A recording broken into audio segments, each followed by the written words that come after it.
तत्पुरुषाय विद्महे महादेवाय धीमहि तन्नो रुद्र प्रचोदयात् स्वाहा। ओम तत्पुरुषाय विद्महे महादेवाय धीमहि तन्नो रुद्र प्रचोदयात्। ओम तत्पुरुषाय विद्महे महादेवाय धीमहि तन्नो रुद्र प्रचोदयात्। परम पूजनीय जगत गुरु प्रातः स्मरणीय रामभद्राचार्य जी, आज आपका पूरा आशीर्वाद प्राप्त हुआ।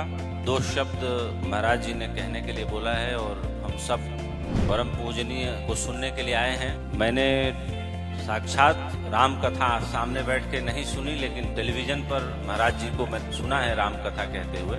आमतौर पर हम सब ने अनुभव किया है कि जब हम लोग बचपन में अपने क्लास में थे और टीचर पढ़ाते थे तो बहुत बार हमें नींद आ जाती थी। हालांकि मैं सजग बच्चा था, ऐसा मेरे साथ हुआ भी होगा तो अध्यापक मुझे पकड़ नहीं पाए होंगे, लेकिन झपकी मुझे भी जरूर आई, बहुत ईमानदारी से बोल रहा हूँ। लेकिन कुछ बच्चे रोज पकड़े जाते थे। तब मुझे बात समझ में नहीं आई कि आखिर में ऐसा क्यों होता है। जब मैं थोड़ा बड़ा हुआ, मैंने मनोविज्ञान की एक किताब पढ़ी तो समझ में आया कि बच्चे क्लास में अक्सर एक कारण से सो जाते हैं, क्योंकि वो बोर हो जाते हैं, वो पढ़ना नहीं चाहते, उनका रस समाप्त हो जाता है। और बहुत बार बहुत कथाओं में, यहाँ तक कि संसद में भी, मनोज भैया हमारे बड़े भाई हैं बैठे हुए हैं, कई लोगों को झपकी लेते हुए देखा गया है, उसका वीडियो भी बना है। क्यों?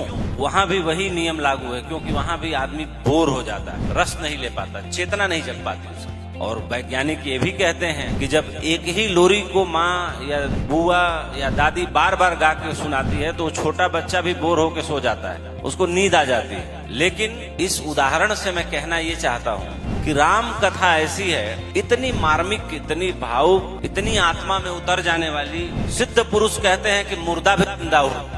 भगवान राम के बारे में परम पूजनीय रामभद्राचार्य जी से बड़ा हस्ताक्षर कोई नहीं है। उनके सम्मुख बोलना, जो कहावत है, जो मुहावरा है कि सूरज को दिया दिखाना, ऐसे ही है। तो राम कथा में इतनी ताकत है और उस राम कथा का श्रवण करना, उसके साथ चलना, जीना, यात्रा करना एक दूसरे जीवन को पाने जैसा है। महाराज जी की सूची में जिनको बोलना है और परम पूज्य को प्रतीक्षा कराना बिल्कुल अपराध के बराबर है। इसलिए मैं अपनी बात समाप्त करता हूँ, पुनः उनके चरणों में प्रणाम करता हूँ।